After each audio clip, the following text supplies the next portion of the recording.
break as much as I did because I needed a break. It's been a 2-day process of trying to talk about IVF. Where was I? I think it was on my second cycle. So that one, I just gotten back from Spain. I knew what to expect when it came to medications. I had excess medications already with me, so there was no delay in getting started. I was good to go. I knew I was gonna have to go to the doctor every other day to get the ultrasounds and the blood work. I knew I was gonna I need to stay well hydrated to keep my veins able to give blood every time I went in. I was savvy with this IVF cycle. And everything went very, very smoothly. Very smoothly. I was getting about the same amount of follicles as I was getting the first time.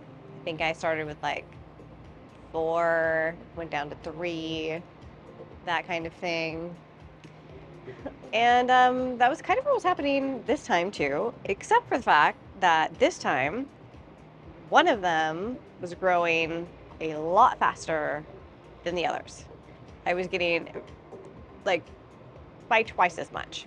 So instead of being like 8, 6, 4, 2, which I think was my first cycle, it was like 8, 4, 2, 2. And then 16, 8, 6, 2. So like there was one that was really, really big. One follicle. And follicles, mind you, are not eggs. They are, well, they're the sac that's holding the egg, that's growing the egg, maturing the egg so that they can be fertilized. And when you're on these drugs, you know, a 20-something-year-old is gonna have like 18 to 36 follicles grow. 18 to 36 different places where potentially mature eggs can form. Having just the 4 that I had and one really large one, I mean, I'm 43, like it's not untypical for my age, but it's not what they're looking for necessarily. The doctors want to bet the averages. They want you to have a lot of stuff for them to work with. If they're pumping you full of drugs that are $30,000 a pop, by the way, they're not inexpensive drugs. They're pumping you full of these drugs. They want your body to be producing a lot of statistically worthy stuff for them to work with, which means even though we're only looking for one, we don't want to start with just one. It's not statistically good odds, and they want good odds. So as these follicles are growing and as it's like becoming very, very clear that only one of them is going to be worth retrieving, it's still so early in the process that my doctor calls me.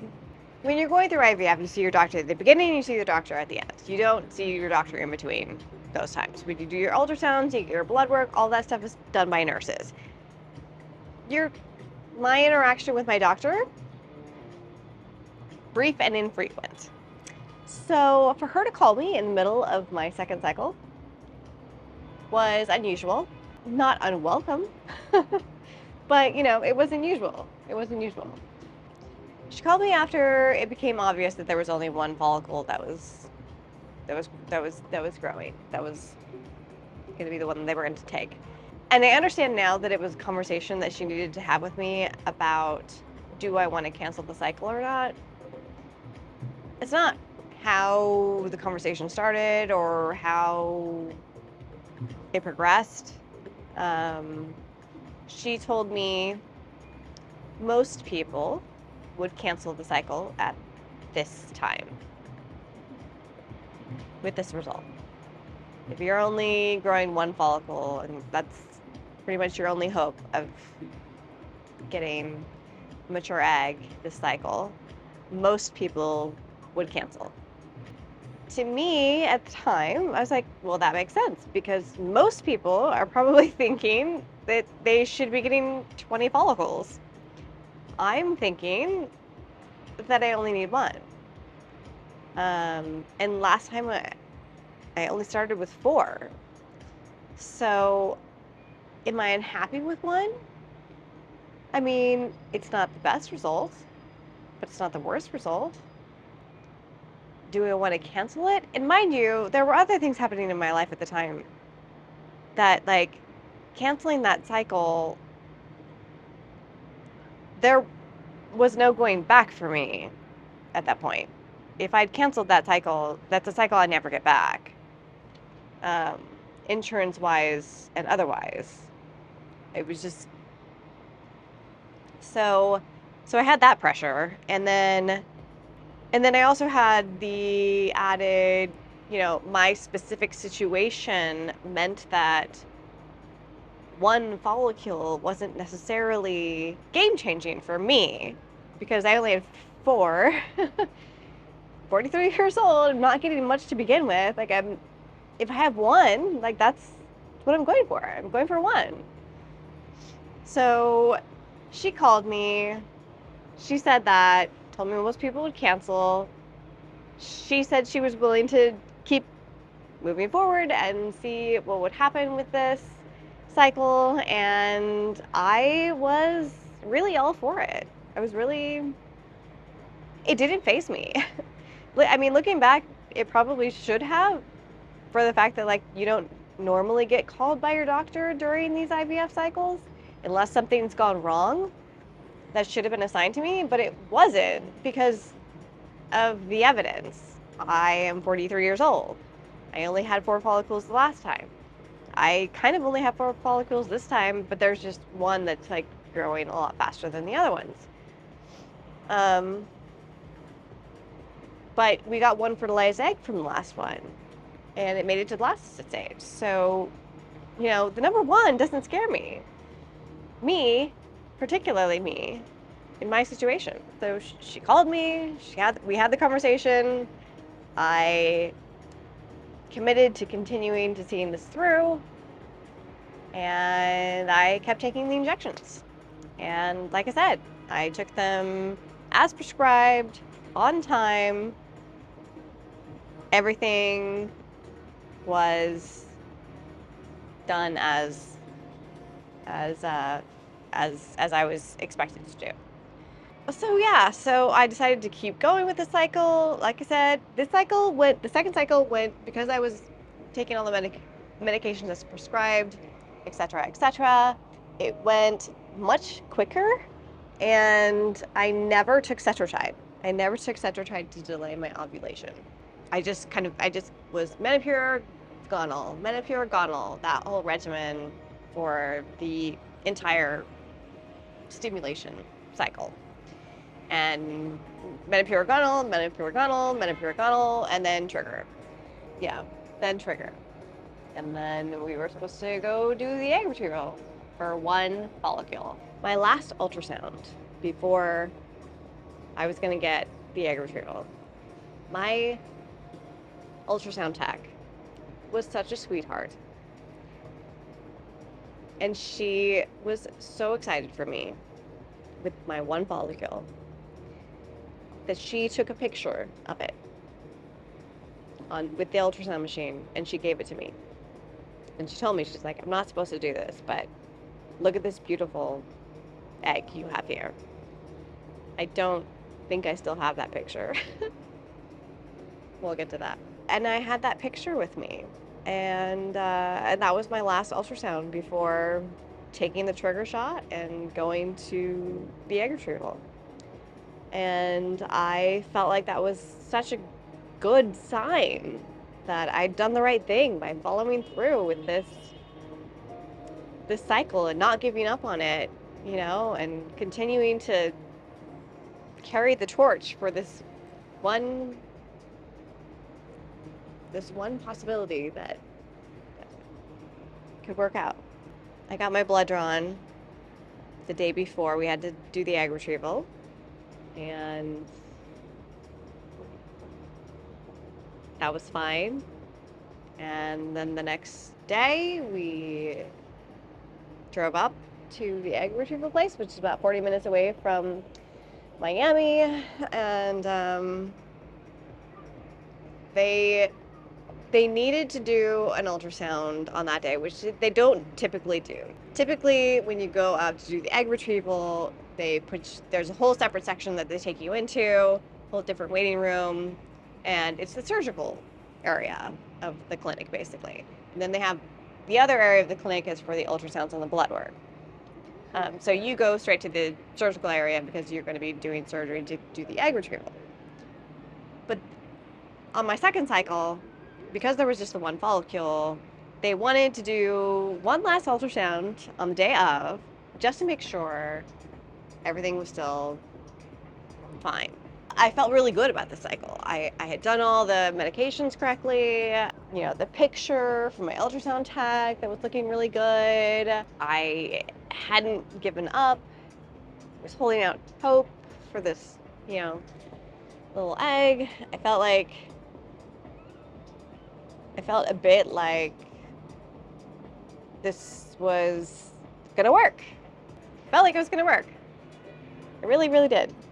And so go into an ultrasound on the day of, and the ultrasound tech's doing the ultrasound. She's not my normal ultrasound tech, so she's not really talking to me, and that's fine. Like, I don't really expect her to. Sometimes they don't, you know, it's kind of just really up to them. Like, every time I've gone up there and had an ultrasound by them, like, they haven't really been super informative. So I wasn't really expecting her to say anything to me. And she didn't.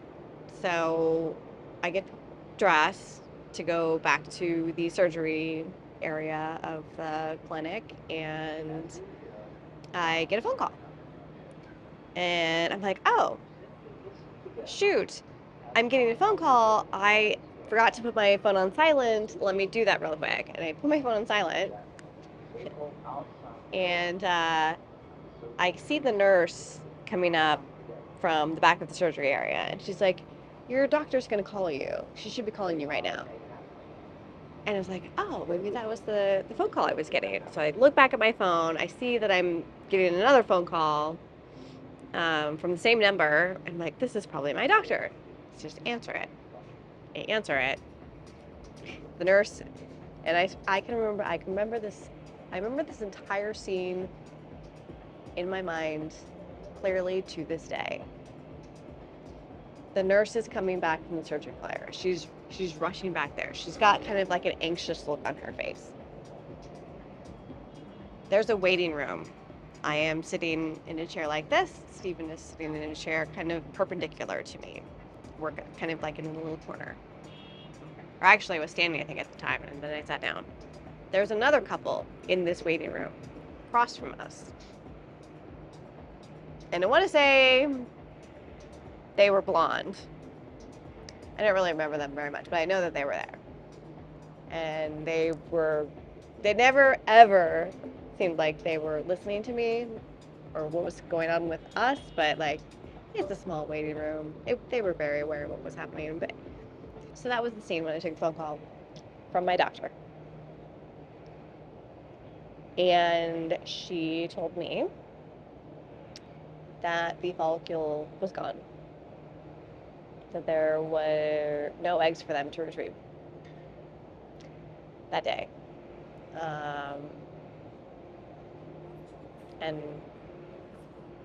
that was it. I sat down. I asked her some questions. How does this happen? You know, did I do something wrong? I could tell by Stephen's reaction, because he was sitting basically in front of me, that he knew what had been said. The nurse was standing over here, kind of just watching me, just kind of being there in the room. Again, that couple is across there, and it's obvious by the things that I'm saying, the questions that I'm asking, that we've lost our opportunity this cycle, and we will not be going to egg retrieval, and I'm a little bit in shock by that. The conversation wasn't very long. It was about 5 minutes at most. I was like, okay, I guess I'll go home. And then I hung up the phone. And then the nurse told me she was trying to get me into a private room so I could have that conversation privately with the doctor, but offered for us to speak to the doctor who was on site that day that was performing the egg retrievals, to just talk with her and get our questions answered and make sure we felt okay before going home. So we stayed. I left the waiting room. I went into the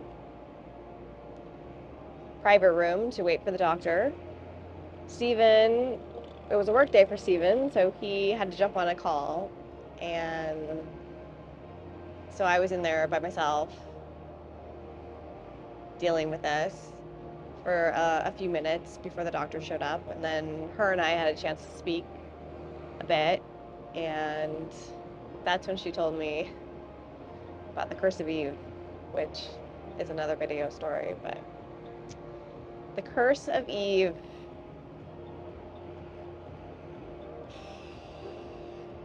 yeah.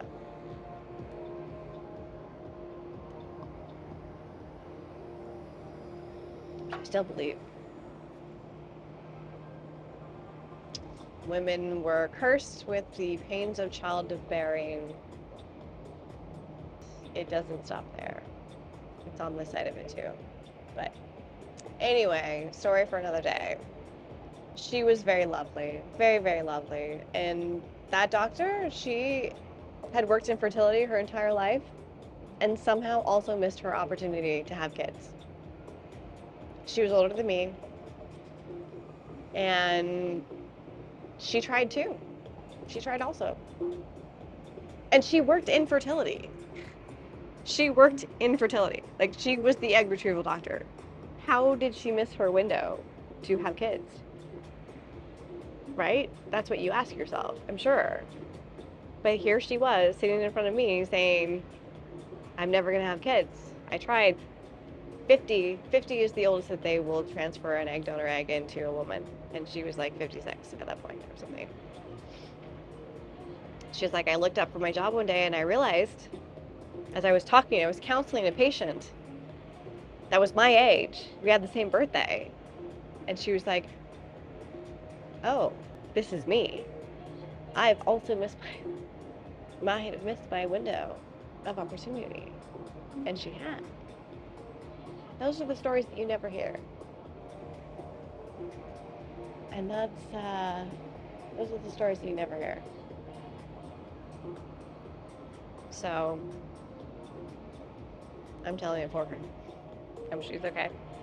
But anyway,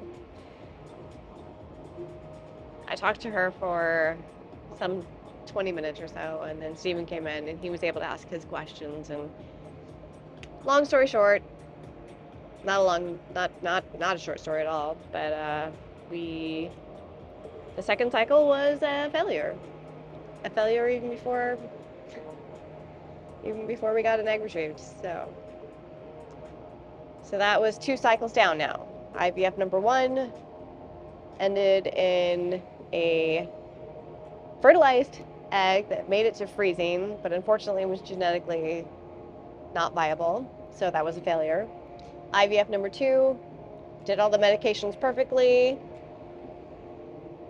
which may or may not have been beneficial, actually, looking back, but did all the medications perfectly, etc., etc.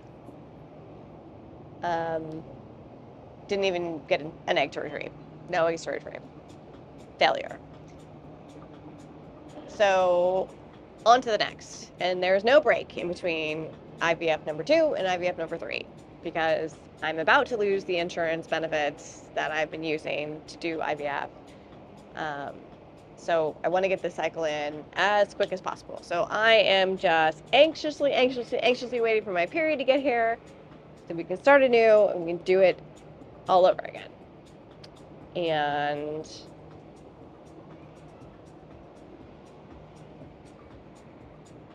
I'm going to talk a bit more about that cycle because it was different. The third cycle was different than the first two cycles based on the results and what we had learned from the previous two cycles. So we decided to do it differently at the third time. So I'm going to talk more about that, but I need a little bit of a break. I need to talk to my man who's calling me, and I'll be right back.